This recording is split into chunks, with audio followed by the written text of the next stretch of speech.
Good morning. Hope you're doing fine today. Another beautiful morning to serve the Lord. And that's regardless of the weather. It don't matter if it's raining, sun shining, whatever it may be. Another day that He allows us to get up and enjoy what He's created here is a great day in the Lord, and I'm so thankful for that today, and I pray that you are too. And it's my prayer that God will richly bless you, and I want to take a moment to thank you for watching these devotions. I pray that they are a blessing. And, and I thank you for those that comment back to me. And I pray today that you will share these with those people around you, those of you on Facebook, those of you on YouTube, and so that more people can hear about the Word of God. I want to look at today at John chapter 10, verse 10. John chapter 10, verse 10. It reads, "The thief cometh not but for to steal and to kill and to destroy. I am come," Jesus is saying, "I am come that they might have life and that they might have it more abundantly." Think about that. He says, "I have come that you and I may have life and have it more abundantly." What an awesome scripture that is today, and an encouraging scripture. If we look at what it is telling us, in contrast to what the enemy, the devil, does, he comes to steal, he comes to kill, he comes to destroy. He does nothing good for you today, my friend. And you're only serving one of two masters, Jesus Christ or the devil. One of the two. You're obeying one of those two. And the enemy cares nothing about your well-being. I'm going to tell you that right now. But Jesus Christ, on the other hand, if you read that verse, He says, "I have come that you may have life."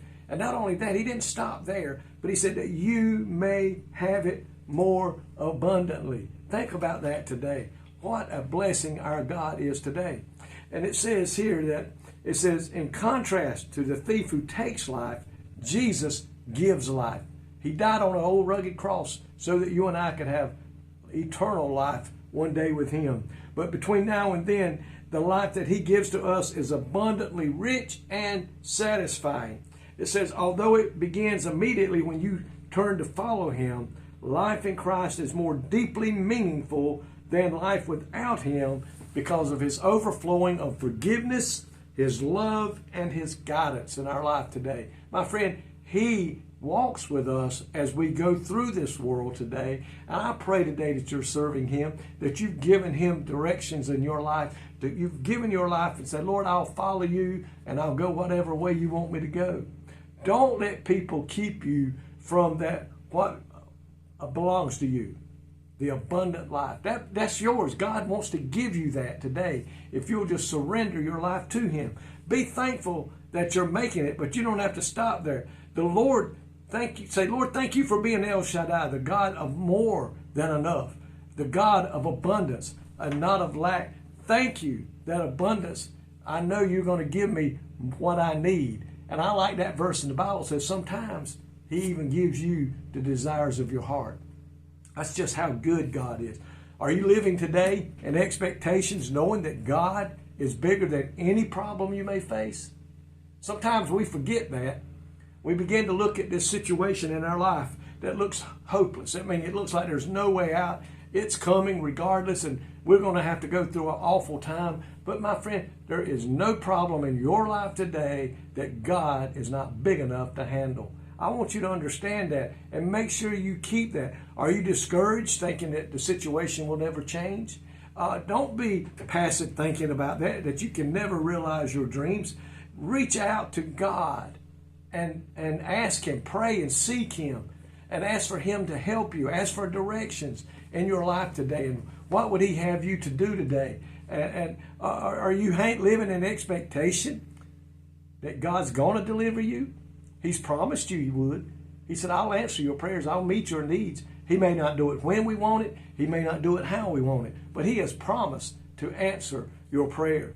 We need to realize that today, my friend. Don't let the enemy tell you he's got a better way for you, because his way leads to eternal damnation and eternity in hell. Get in line with God. Let God lead in you, guide you, and direct you. Go to Him for your needs today. Go with your problems to Him so that He can help you in your time between here and eternity with Him forevermore. My friend, today, God is a God of abundance life. And I am so thankful for that today. God, thank you today for this precious word, this verse that means so much. You have come that we may have life, but you didn't stop there. You said that we may have life more abundant. I am trusting in you today, Lord. No matter what comes my way, I know you have the answer, you know the need, and you know how to answer it. And Lord, all we are doing is trusting you. Thank you today for being a God that cares and loves us no matter what we're going through. You love us today, and you're going to help us. And we thank you for that today in Jesus' name. Amen. Folks, I love you today. May God richly bless you today is my prayer. God bless.